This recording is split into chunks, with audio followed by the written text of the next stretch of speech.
Bismillahirrahmanirrahim. Assalamualaikum warahmatullahi wabarakatuh. Bapak-bapak, ibu-ibu, mas-mas, mbak-mbak, khususnya adik-adikku sekalian yang dirahmati Allah dimanapun Anda berada. Kembali di IIP Channel bersama saya, IIP Wijayanto.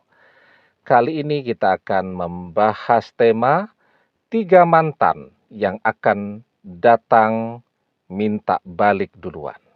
Ya. Jadi setelah perpisahan itu terjadi, ada mantan yang nunggu untuk diajak balik, ada mantan yang selalu menolak untuk diajak balik, ada mantan yang bahkan tidak mau ketemu lagi, tetapi ada pula mantan yang justru minta balik duluan. Ada 3 tipe mantan yang akan datang dan minta balik duluan. Yang pertama adalah mantan yang memang mencintai kita. Ya, artinya perpisahan itu terjadi ya bisa jadi karena faktor jenuh, terlalu lama. Ya, terlalu lama bersama, pacaran, tidak kunjung menikah juga, sementara usia sudah terlanjur sangat senior untuk menikah. Ya, misal sudah masuk 30 tahun, ya, mulai pacaran usia 17 tahun, kan orang jenuh tuh ya. Maka terjadilah perpisahan. Nah, maka kalau yang demikian, sebenarnya idealnya memang orang tidak berpacaran ya, apalagi berlama-lama seperti itu. Ya, selain jenuh, orang juga potensial untuk dapat dosa macam-macam tuh dalam perjalanan yang namanya pacaran tadi ya. Nah, jadi itu kenapa banyak di antara para ulama yang kemudian mengharamkan pacaran. Karena pacaran itu membuka pintu untuk sekurang-kurangnya takrab zina. Wala takrabuz zina innahu kana fahisah wa sa'a sabila. Dan janganlah kalian mendekati zina. Ya. Karena zinah itu adalah perbuatan yang keji dan jalan yang buruk.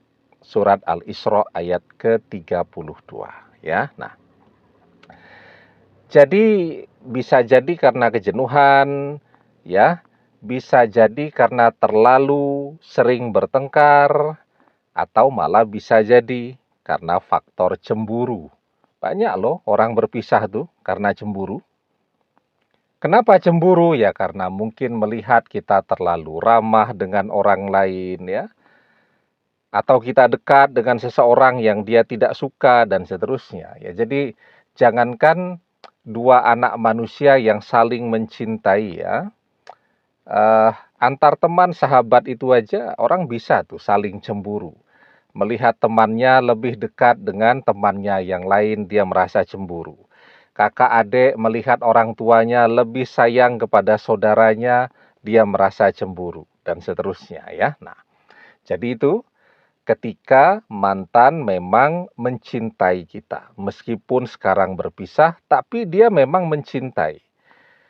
Tandanya dia mencintai apa? Ya sekarang setelah perpisahan itu terjadi, ya dia tetap sendiri saja.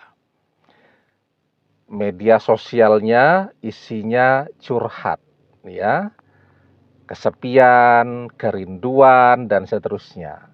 Dan yang penting dia tidak memblokir media sosial kita. Kenapa dia tidak memblokir? Karena dia pengen balik, dia pengen kita mengetahui apa yang dia rasakan. Lah kalau kemudian media sosial kita dia blokir, dia curhat di media sosialnya, bagaimana dia bisa yakin kalau kita tahu apa yang menjadi isi hati dan keinginannya, ya. Nah, jadi dan kita memang merasakan selama bersama kita pun mantan itu sangat setia, sangat perhatian, Dan yang paling penting sangat cemburu. Ya, kita menjawab chatting agak sembunyi-sembunyi, itu sudah membuat dia cemburu dan marah-marah. Karena apa? Karena takut, ya, kita chatting dengan orang lain. Nah, ketika mantan masih mencintai, maka dia akan balik duluan. Kekuatan cinta itu akan menggerakkan orang untuk mengesampingkan rasa gengsinya, sehingga dia yang akan datang untuk minta balik duluan, ya. Karena itu ketika dua anak manusia ini masih saling mencintai, maka mereka akan menemukan jalan. Mereka akan menemukan cara untuk bisa kembali bersama lagi. Almar'u ma'a man ahabba wa anta ma'a man ahbabta. Seseorang akan bersama dengan orang yang ia cintai, dan engkau akan bersama dengan orang yang engkau cintai.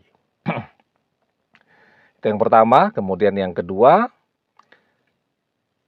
mantan yang bertipe matre. Nah, itu dia. Jadi kalau orang matre itu dia juga tidak peduli dengan gengsinya.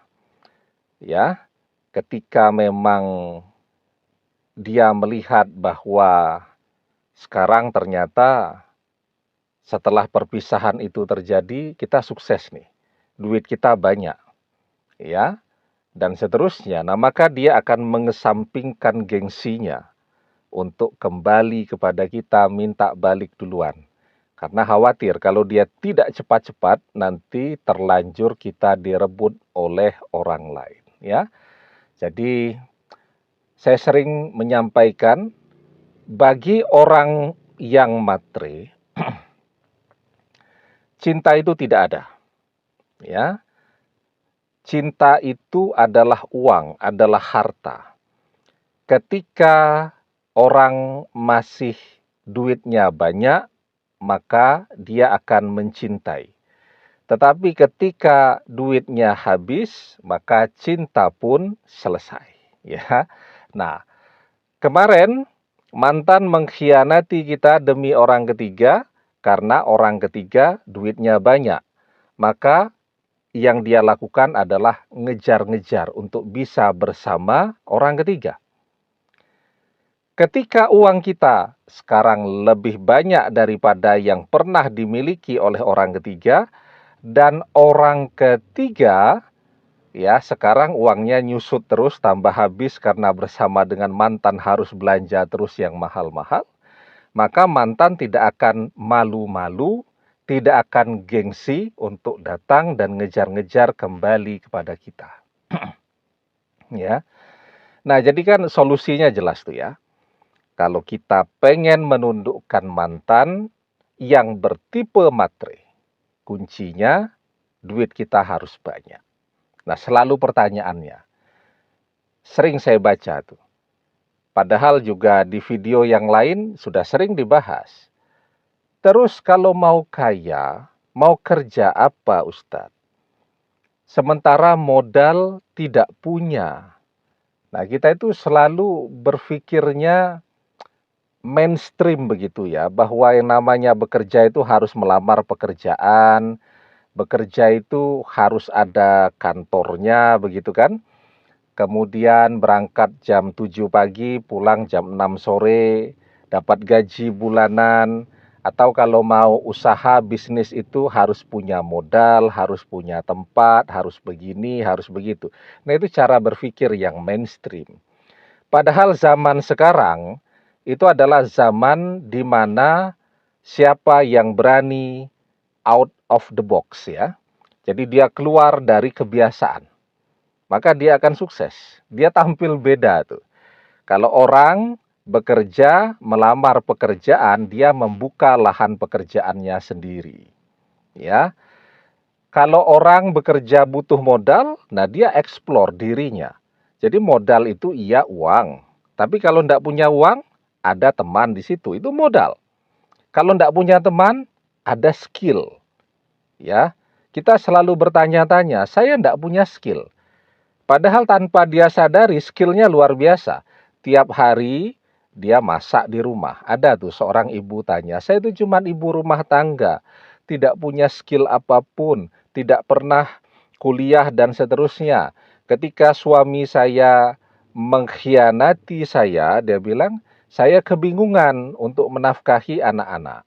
Ya, dia bilang dia tidak punya skill, hanya ibu rumah tangga. Padahal itu ilmu yang luar biasa, sangat berharga. Tiap hari kemarin masakin suami, masakin anak-anak. Coba sekarang ya, para calon pengantin baru tuh banyak mencari tempat kursus masak.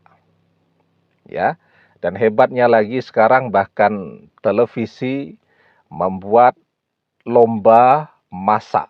Ya, masak-masak itu kan lombanya ada di televisi. Kalau mau kita lihat di media sosial, konten kreator masak-masak, ya, makan-makan, tapi masak-masak dulu, itu penontonnya jutaan itu. Ada channel favorit saya itu Cooking Wilders ya, channelnya orang Azerbaijan. Jadi dia masak di alam terbuka. Dan masak itu sesuatu yang sangat universal, nggak usah pakai bicara begitu. Ya, orang melihat videonya pokoknya ini campur ini campur itu, jadi masakan itu penontonnya banyak. Nah, jadi tanpa dia sadari, dia punya skill yang luar biasa. Kemudian apalagi skillnya, dia main HP setiap hari. Ya, komen sana, komen sini, itu sebenarnya skill juga yang luar biasa tuh. Nah, kenapa dua skill ini tidak digabung? Ya, tidak digabungkan jadi konten.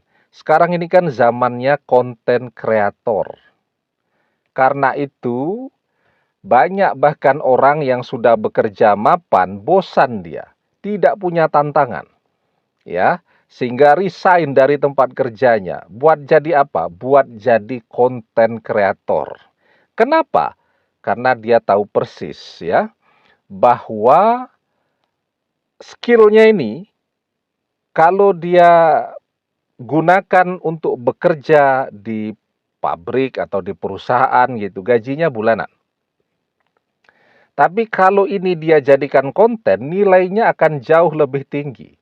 Ya, konten itu akan menghasilkan uang setiap detik, setiap saat. Nah, jadi itu ya. Jadi ketika saya bilang semua orang bisa kaya, ya, memang sunnatullahnya begitu.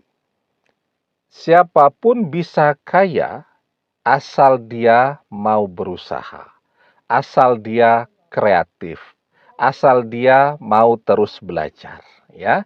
Dan semakin giat usaha seseorang, semakin banyak pula rezeki yang bisa dia dapatkan. Wa 'alaisa lil insani illa masya'a.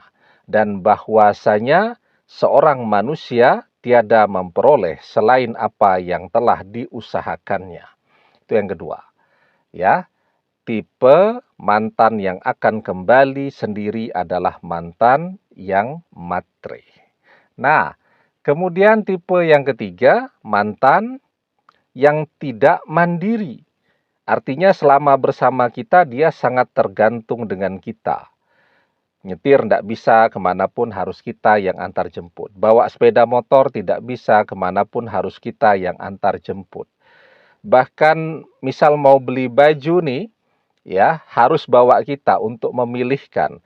Besok dia misal mau berangkat kerja, mau pakai baju apa, harus bertanya dulu. Nah, ketergantungan itulah yang kemudian akan membuat dia datang dan minta balik duluan.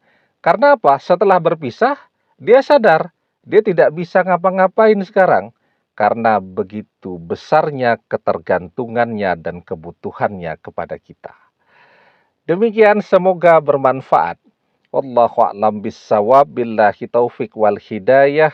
Assalamualaikum warahmatullahi wabarakatuh.